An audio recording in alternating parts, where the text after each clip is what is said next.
Hey guys, this is Pedro back with another interview covering IEM Dallas 2024. For this occasion, I have here with me karrigan, the IGO of FaZe Clan. We're coming off of a first round victory over M80. karrigan, thank you so much for taking the time and congrats on the victory.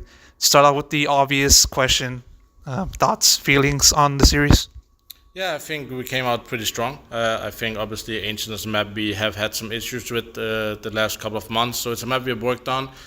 So yeah, it was a decision that we wanted to kind of test out our Ancient here against Amedi, who is actually pretty good on the map, and it turned out good. I expected a little bit more from them, I think, but I think we had a good game plan and had some good rounds where we played good off each other.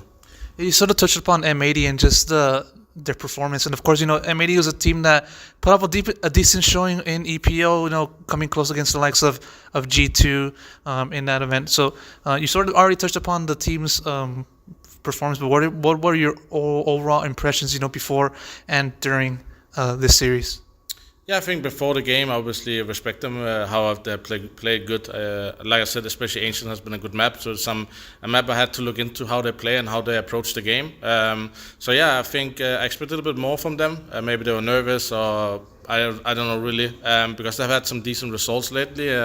But yeah, overall, I think they didn't play up to their normal standard, and we played a good game.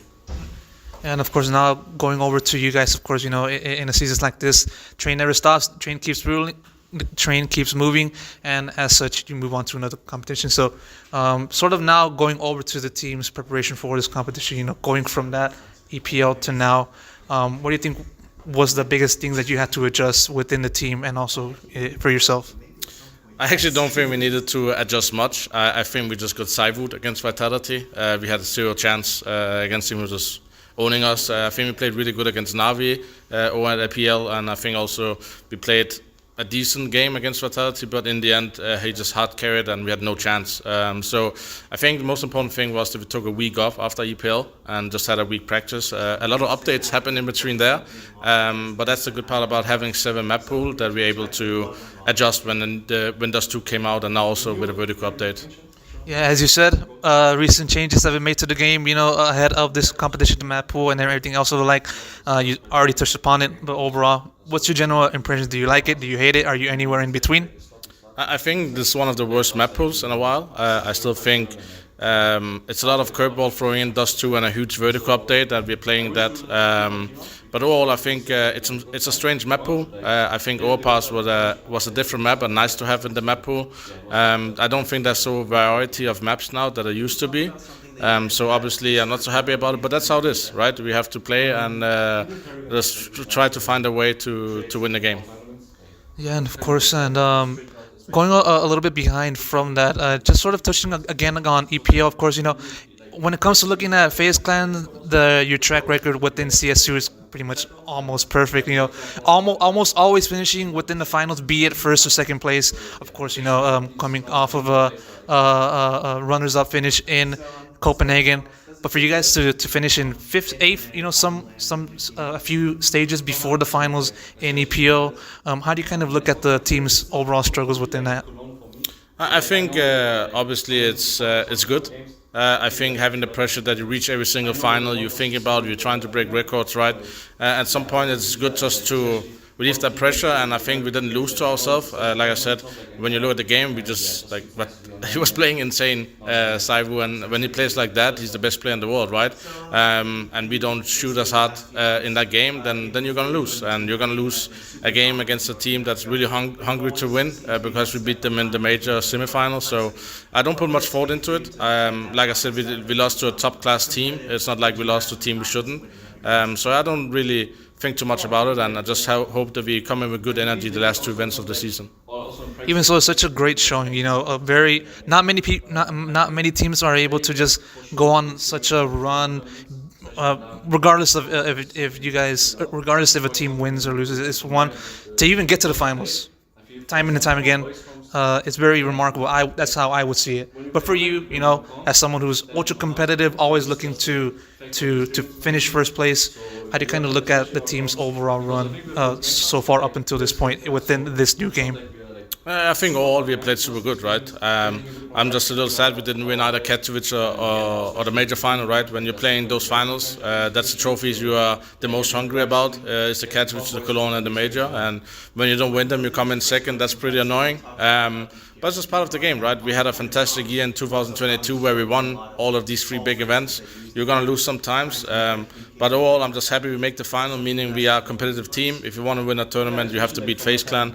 That's basically how it has been so far in CS2. And besides, obviously, Pro League. Overall, I'm super happy of how we have adapted to the new game with constant updates. It just showcases how how broad of a talent our team has and how many strengths we have in the team. So every time the update, we find a way to win a game, and that's just super powerful to have in our team.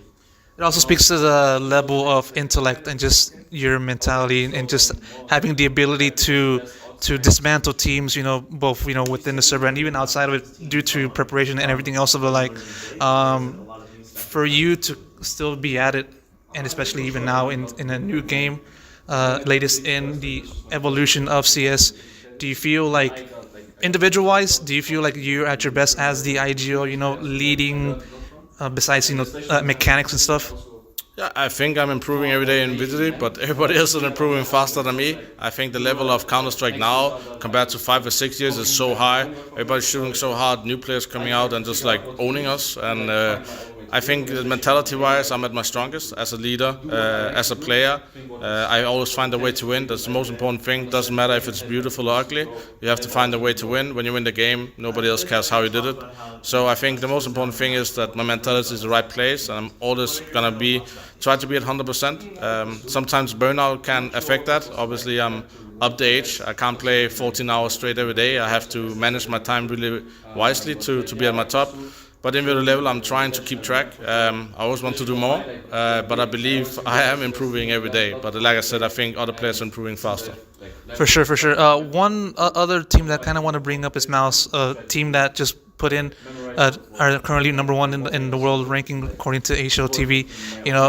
Many people would say, okay, Mouse, sure, number one team, but they haven't been FaZe in finals recently. How do you kind of look at the current ranking right now and your place within that? Does it matter to you as much? Yeah, obviously, I think in CS2 we have only been number one and number two, right? Being number two relieves some pressure, and I think that's maybe what we need. I mean, we've been number one for the last 3 months or something. So Mouse coming in to take it. It's a team we like to play, right? But I think that the worst part for Mouse is right now they're number one, but they have to prove themselves.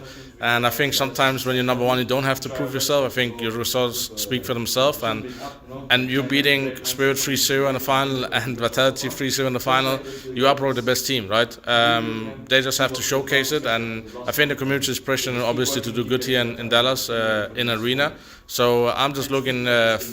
It's fine. It's good to look forward for a team like us and see who we need to hunt down. Then always check behind us who's hunting us for the trophies, right? So it's coming. It's good. I think it gives extra motivation for me and the guys to know this tournament probably decides who's number one in the world, and we need to be there and we need to lift the trophy. For sure, for sure. One more question before I wrap it up. Not just looking at overall into this tournament, of course. Overall expectations. What do you think is the thing that the one thing that the team has to focus on to just get back to more so rebound from EPO and just return to the familiar stages where you guys are have been a part of? I think when we come if we make it to the arena, I think that doesn't need to be anything. We strive in that moment. But I think the most important thing I told the guys is just fucking win a group, honestly. We haven't won the group for a long time, and it just makes your life easier. So that's what I said before this game to the guys. We just need to go in there, and it doesn't matter who we meet. We need to give everything. If you can give all the energy we normally have in the arenas, then we are dangerous team in groups. So yeah, the whole goal is to win a group, but game by game, and then we make it to the semifinals or quarterfinals. It doesn't matter, but the goal is to win the tournament and show to everyone we're the best team in the world. For sure, hopefully you're able to do that in due time. Karrigan, thank you so much.